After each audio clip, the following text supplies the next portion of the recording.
The war was over. The cities were ruins, the skies were black, and the death world called Earth was quiet again. Ah, patrol ship from the Galactic Alliance moved through the smoke-covered valley. Inside were 6 elite alien soldiers. They were trained to fight in the worst conditions: acid storms, lava seas, and gravity fields. But today, they were hunting for survivors. Orders were clear. Capture any human alive. As the ship hovered over a broken tower, a signal appeared on the screen. Life detected. 1 life form. Human. They landed quickly. Guns ready, hearts racing. The place was silent. No wind, no animals, nothing moved. Then they saw her. She was sitting in the middle of a shattered hallway. Young, small, maybe 19 Earth. Years. Her clothes were torn, face covered in dust, but her body was unharmed. She didn't run, didn't hide. She just sat calmly on the floor and smiled. Is that a trap? One soldier whispered, "No explosives, no weapons." "No signs of tech," another answered, scanning her. The captain stepped forward. "You, stand up." The girl tilted her head slightly. Her eyes sparkled like glass under sunlight. She said, "Nothing." I said, "Stand." The captain shouted again. Slowly she rose, still smiling. No fear, no anger, just calm silence. The aliens surrounded her. One of them, the youngest, laughed nervously. This is what the humans were protecting. This little thing? The captain didn't laugh. He stared at her, unsettled. She's from Earth. Don't forget what that means. They tied her hands, placed a stun collar on her neck, and walked her into the ship. She didn't resist. She didn't speak. She only turned her head once and looked at the youngest soldier, and smiled again. He looked away quickly. Inside the ship, they locked her in a containment cell. Triple security. The girl sat quietly in the center, still smiling. The ship rose from the ruins and flew into orbit. The commander back at base sent a message. "You have a live human?" "Yes, sir. Female. No weapons. She came willingly." "Good. Study her. But do not remove the collar. Remember, she's from a death world." In the mess hall, the soldiers relaxed. Some joked about her, others watched her on the monitor. "She hasn't moved in 30 minutes, one said. "Maybe she's just scared," another added. The youngest soldier stared at the screen. "No, she's waiting." The others laughed. "You're imagining things." But the captain didn't laugh. He kept watching the footage, the way she didn't blink, the way her breathing never changed, the way she smiled without moving her eyes. "This is wrong," he finally said. "Humans don't just surrender. Something's off." A soldier shrugged. "We outnumber her. We're armed. She's got a collar." The captain didn't answer.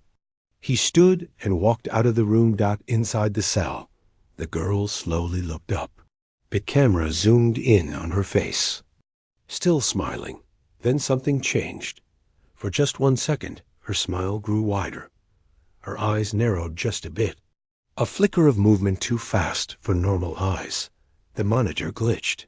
"Hey, the feed's broken," someone said, tapping the screen. Then came the scream. One soldier didn't return from patrol inside the ship, but his body wasn't found. His helmet was discovered. Bitten through. The crew searched the entire ship. All doors were locked. All cameras were fine except one, the one outside her cell. "It's a coincidence," someone said nervously. "Maybe he had an accident." "The engines are hot, maybe." "No." The captain said coldly, "That girl, she's not what she looks like. But she's locked up. She's a death worlder. That cell won't hold her if she doesn't want to be held." Asterisk. The alien crew was silent. They stood around the missing soldier's empty bunk. His weapon was untouched. His comm unit was still on the table. No signs of a struggle. Just gone. Only, his helmet remained. It was placed neatly outside the human girl's cell. A single bite mark crushed through the thick alloy, like it was soft fruit. No one wanted to touch. The captain picked it up slowly and stared at the dent. Nothing alive. Should be able to do this without tools? He muttered. She didn't have tools, whispered one of the crew. Just a smile. They checked the security footage again. The hallway had a clear view of the cell door. Everything looked normal. At 2:01, the girl was sitting quietly, hands folded in her lap, smiling. At 2:03, a small flicker passed across the screen. Then static. The feed returned at 2:05. The helmet was there. The soldier was gone. She never left the cell, the technician insisted. But something did, said the captain. And it smiled like a human. They doubled the guards outside her cell. 2 soldiers stood with plasma rifles pointed directly at her, hands tight on the trigger. The others watched from the control room. She didn't move. She just stared at the glass wall between them. And then, at 2:11, she smiled again. The younger soldier flinched. You all right? His partner asked. She's looking straight at me. She's looking at the glass. No, she's looking through it. Back in the control room, the ship's AI detected movement in the ventilation system. Multiple heat signatures, the AI reported. Unregistered. Moving fast. How many? The captain asked. Just one, the AI replied. The soldiers froze. That's not possible. No one else is on this ship. The captain's jaw tightened. Seal the vents. Full lockdown. Alarms echoed through the ship. Blast doors slammed shut. Red lights flashed across every hallway. But before the final door closed, a blur of motion shot past the camera. Too fast to be seen clearly. Too silent to be tracked. Is she still in the cell? The captain shouted. The crew checked the monitors. Girl was still there. Still sitting. Still smiling. She hasn't moved. One crew member shouted. But how is there movement in the vents? Another cried. The captain didn't blink. Maybe what we're seeing in the cell isn't really her anymore. One of the vent covers near the engine room clanged open. A soldier rushed toward it. Nothing came out. Just a whisper. Not words. Not a language. Just the sound of breathing. Slow. Calm. Controlled. Like something that didn't fear death, because it was death. In the lab, a scientist tried analyzing her blood sample. The moment the machine touched the vial, it exploded. Organic. Reaction. Impossible structure, the AI stated. This human cells can react violently to scanning frequencies. Unknown defense response. She's not normal, the scientist whispered. No, the captain said, overcomes.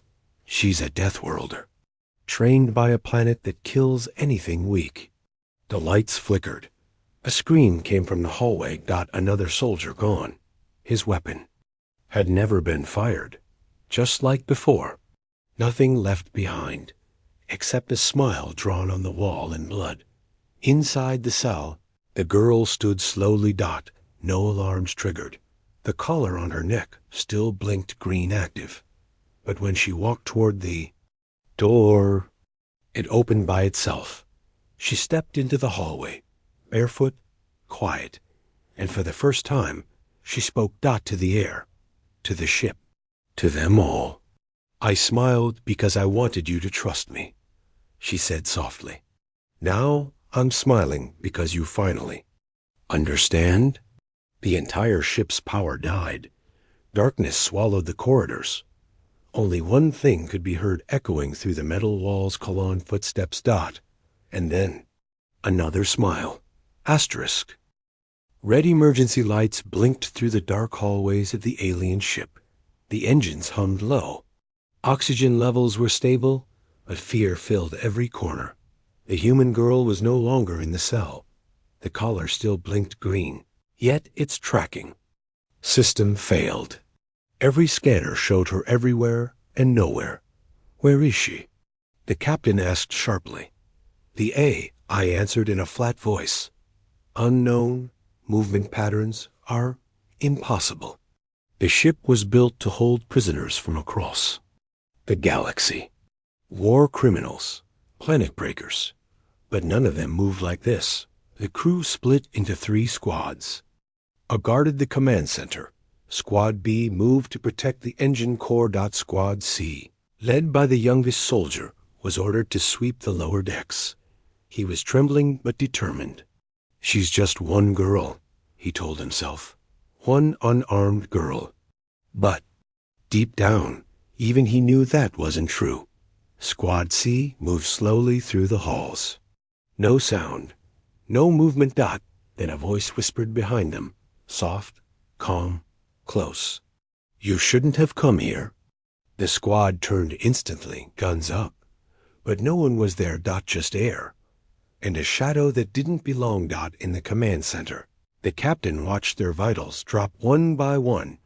No gunfire. No screams. Just silence. Seal the lower decks, he ordered. But it was already too late. The airlock doors were jammed open from the inside. The girl had passed through. Squad B, near the engine room, activated all turrets. Auto-defense drones hovered in position. The moment a heat signature moved, the drones fired. They didn't wait to ask questions. Something triggered the sensor. Guns fired across the hallway, but all they hit were walls. The turrets turned in. Confusion. Then suddenly, all drones dropped to the floor, sliced open like paper. One by one, their lights blinked out. A sound came next. Not footsteps, not breathing. Laughing. A girl's soft laugh echoing through metal pipes. In the cargo bay. Another soldier tried to escape in a small scout pod. As the doors began to close, he sighed in relief until he saw a reflection in the glass. She was already behind him. Smiling. The pod never launched. The crew found it hours later, completely empty. No body. No trace. Just one handprint on the glass. The captain had enough. Evac protocol. Now, he shouted. No. One crew member yelled. She's loose in the air system. We open those hatches. She could follow us into space. She already owns this ship, the captain said coldly. We're not evacuating to escape her. We're evacuating to stop her from reaching the galaxy. As the crew rushed to the escape bays, lights flickered again. Then. Everything stopped. Doors locked. Systems shut down. Emergency. Power failed. And then her voice came through every speaker on the ship. Calm, soft, almost sweet. Why are you running? You took me from my home. You put a collar on me. You laughed. But now, I'm free. A quiet beep followed. And then another one. One by one, every escape pod exploded, detonated remotely. They were never leaving. The captain gritted his teeth. She's toying with us. No, whispered the last engineer. She's teaching. Sue. The screen lit up for one final time. It showed her face calm, clean, smiling gently. No blood on her. No dirt. Just that same soft expression. Like a child. Like a girl. But her eyes were ancient. Predator's eyes. She whispered one last sentence into the camera. This is my ship now. Asterisk. Darkness filled the ship. Emergency lights flickered, barely glowing. The air was quiet, too quiet. The kind of quiet that came after something terrible. And just before something worse. Only 5 crew members were left now. Once, this vessel had carried 70 elite warriors from across the stars. Now, they were hiding like prey in their own ship. The captain stood in the central hub. His face was pale. His hand rested on the control panel, though the system no longer listened to his commands. She doesn't just want to escape, he said quietly. She wants us to feel what it's like, to be hunted. In a corner of the armory, One of the survivors, a weapons specialist, was shaking. I've loaded plasma charges, he stuttered. We can trap her in the cargo bay. Seal it. Burn everything inside. She won't fall for it, said the engineer beside him. She's smarter than our AI now. She's human, the captain interrupted. But she's not like the rest of them. She's a Death Worlder born in war, raised in extinction. She's not trying to survive. She's having fun. They all looked at each other in silence. That's what chilled them the most. She enjoyed this. Somewhere, in the ship's long corridors, a door slid open, not with force. Not broken. It simply obeyed her. She stepped through the dim hallway barefoot, her smile gentle, her eyes calm. No armor, no weapons. Just a silent walk through the ship that now belonged to her. One drone hovered above. Watching, she looked up, tilted her head, and smiled. The drone exploded mid-air. Not hacked, just scared. In the medical bay, one crew member tried to hide beneath a cryopod table.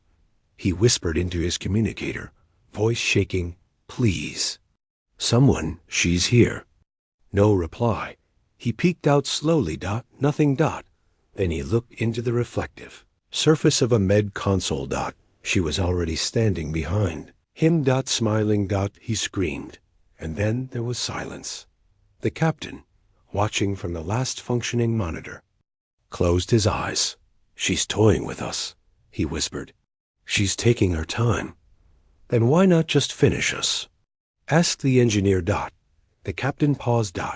And then he said the truth none of them wanted to hear. "Because this is her way of finishing us. Fear is the weapon. Death is just the end." Suddenly, the lights turned fully on. Power restored. Systems online. Doors unlocked. A voice echoed from the ship's intercom. Her voice, calm, soft, almost caring. "You may walk now. No traps, no tricks. I want to see what you do when you think you're free." The crew hesitated, but the captain stood tall. "If she wants to watch, then let her," he said. We stopped running. They armed themselves. All 4 remaining survivors now stood together. If they were going to die, they would do it facing her. The hallway to the bridge was long. They moved slowly. Every shadow, every sound felt like it could be her. But they reached the door. It opened on its own. And there she stood. In the center of the bridge. Smiling. Her hands were empty. Her feet were bare. But her eyes burned with something ancient, something that had lived through storms, fires, and extinction. The engineer raised his weapon. "Wait!" The captain shouted. Too late. She moved, faster than thought, faster than physics. In one blink, she crossed the room. The weapon shattered in her hand. She looked directly at the engineer. Her smile faded, and for the first time, her eyes showed no mercy. "I asked you not to hurt me," she said. "But you put a collar on me. You treated me like prey." She grabbed his arm. Bones cracked. He dropped to his knees, gasping. Then she let go. He lived, but he understood now what it meant to be beneath a predator's gaze. The girl turned to the captain. "You're smarter than the others," she said. "But you still made a mistake." "What mistake?" he asked, trembling. "You thought I needed a weapon." She stepped aside and vanished into the corridor without a sound. No smoke, no fire. Just the sound of one bare footstep fading into silence, and the message left in glowing letters across the command console. Not prey, never again. There were only 3 crew members left. They didn't sleep. They didn't speak much. They only listened for sounds in the dark. For footsteps that weren't there. For a breath behind them that never came. But fear had changed them. They no longer saw her as a prisoner. Not even as a human. She was something else now. Something that wore the shape of a girl and the soul of a predator. The captain stood in the control room, staring at the broken console. His still flashed the glowing message. Not prey. Never again. He tapped a key. It didn't respond. The ship's systems had been overwritten. Not by viruses. Not by code. By her. She doesn't just break tech, he said slowly. She reprograms it with instinct. The remaining crew member, the engineer, looked at him. She's biology and software merged. A predator that adapts. Faster than machines. No, the captain corrected. She's not just a predator. She's the apex. Somewhere deep in the lower decks, a girl stood before a mirror. Not a real mirror, a polished wall panel with just enough reflection. She stared at herself. Her smile had faded. For the first time, she looked tired. Not from the chase. Not from the killings. From what she had to become. She had warned them. She didn't want violence. She had said nothing when they bound her. But they laughed. They leashed her. They called her just a girl. And now they were learning what that girl truly was. She moved again. Silent as thought, the last medic spotted her near the cargo hold. He aimed his weapon with shaking hands. Stop. She did. She didn't run. She didn't flinch. She just looked at him. And didn't blink. Please, don't come closer, he whispered. She took one step forward. He fired. The blast hit a shield. Wall. She wasn't even there. Just a hologram. From behind him. A whisper. That's your problem. You react too late. He turned, but she was gone again. All he found was a message written on the wall in glowing plasma. Every second you live is because I allow it. Back in the control room, the captain reviewed ship records. He played the first moments of her capture again. She had smiled, then allowed them to take her. Why? He paused the footage at the frame where she looked at the youngest soldier. Her smile changed slightly there. A twitch in the corner. Barely visible. It wasn't submission. It was study. She had been watching them, learning their habits, testing their fear. And now she was done testing. The lights turned blue. A soft humming filled the ship. And then she spoke again. Her voice echoed in every room. You called me weak. You called me harmless. But you never asked why Earth is called a death world. The lights turned red. Now, you know. In the hangar bay, the massive blast doors began to open. She had unlocked them with thought.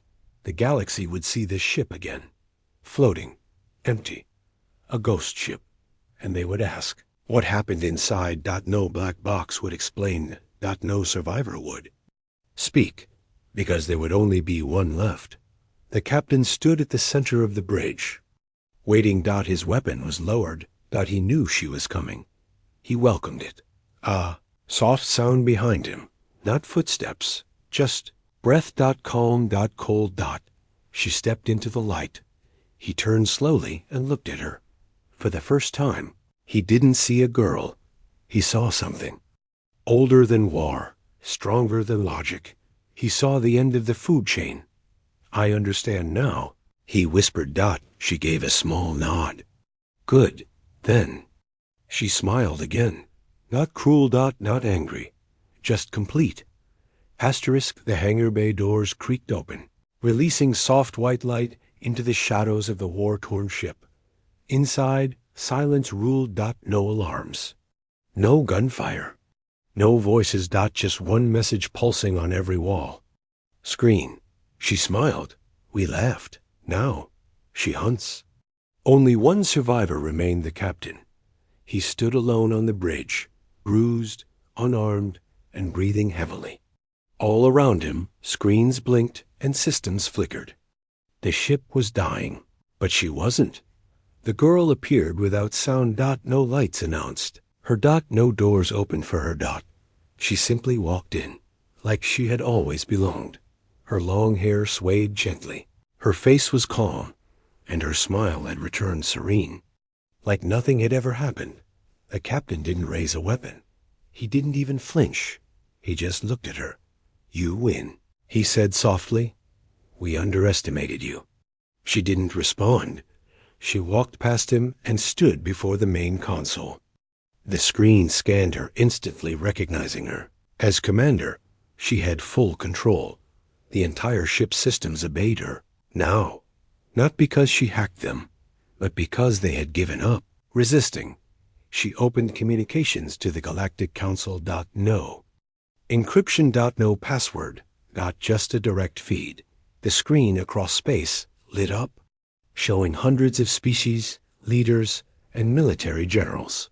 Shocked voices echoed through the feed. How did she breach the system? Who is that girl? Where is the ship's crew? Then her voice came, calm and clear. "You captured me, called me weak, laughed at my kind. Now you'll listen to a message from Earth." She paused and stared into the lens. Her voice grew colder. "We are not your pets, not your toys, not your science experiment. We survive because our world tried to kill us every day, and we adapted. You made us bleed. Now watch what we do when we stand." Then she stepped aside. The captain, still alive, was pushed forward by her gaze. She wanted him to speak, not because she couldn't, but because the galaxy would only believe. Another alien's fear. He stood before the feed. His eyes were wild, his face pale. He said only one sentence: "They are not prey. They are the end of the hunt." Then the signal cut. The girl activated the ship's memory bank. Every log, every crime, every insult, every joke they made about humans, she sent it out, to every system, to every empire, to every race that ever looked at Earth with pity. Or plans. Then she walked into the captain's seat and sat down. The ship began moving smoothly, quietly, toward the nearest jump gate. Back at Council Command, panic spread like fire. She's piloting it alone? That vessel requires 5 command staff. She's overriding our jump protocols. She's not leaving a message. She is the message. Inside the ship, the captain sat in silence beside her. He whispered, "What now?" She didn't answer immediately.